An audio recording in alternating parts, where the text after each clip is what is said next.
So here we have the BMW 118i M Sport Shadow Edition Automatic on an 18 plate. I'm going to start off by showing you around the outside of the car, and then we'll hop in and run through some controls on the inside. From the outside, I just wanted to mention a couple of the Shadow Edition features. So we got that black front grille that would normally be chrome on a regular BMW, and we got the darkened lights as well. So the section within there is dark, that's normally chrome. There's a couple of other bits which I'll mention as we walk around, but first of all we'll do this side of the car. You can see we got the M Sport alloys and tinted windows. We'll start off inside the boot and then work our way around the rest of the car from there. So as we approach the boot, you'll notice we've got reversing sensors. The Shadow Edition also gives us these darkened rear lights and a dark exhaust tailpipe. That would normally be silver and chrome in colour. As for the boot, there's plenty of space, as you can see, as well as that 60/40 split folding rear seat. Okay, so we're just going to work our way back round to the front of the car, and then we'll hop in and run through some controls on the inside. Now that we've done a full circle of it, you can see it's in great condition the whole way around, and a fantastic looking car, particularly in this colour with that Shadow Edition pack on it. Just briefly before we climb in, I think it's while we're seeing the interior from this exterior point of view, there's plenty to run through on the dashboard, so let's hop in and we'll do that now.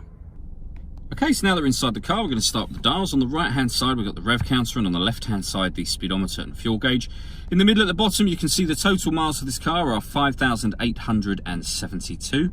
You can change the information displayed above that by using a button on the end of the indicator stalk for various different bits of fuel economy information, or you can have a slightly enlarged digital readout for the speedometer, which you can see just there. If we back out to the steering wheel, on the left hand side we've got cruise control and speed limiter, and on the right hand side stereo controls and voice activation for the phone. So hit that button, ask it to dial anyone in your contacts list, and it can do that for you without you having to take your phone from your bag or pocket. That is, of course, once you paired up your phone, and that is done over on the central screen just here. So this is BMW's business nav. You can see me moving around the various menus available to us on this screen.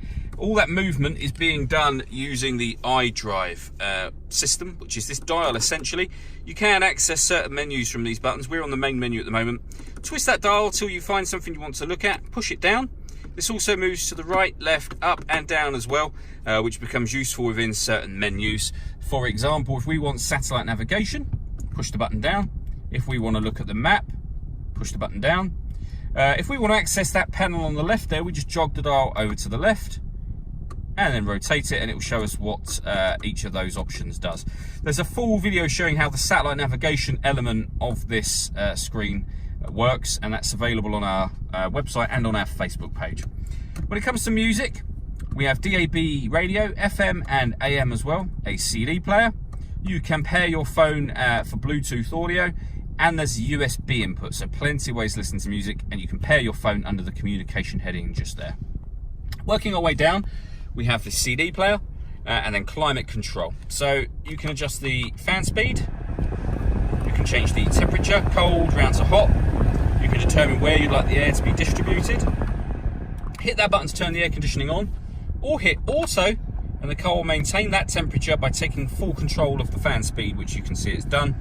Press that again and you'll go back to whatever setting you were on previously.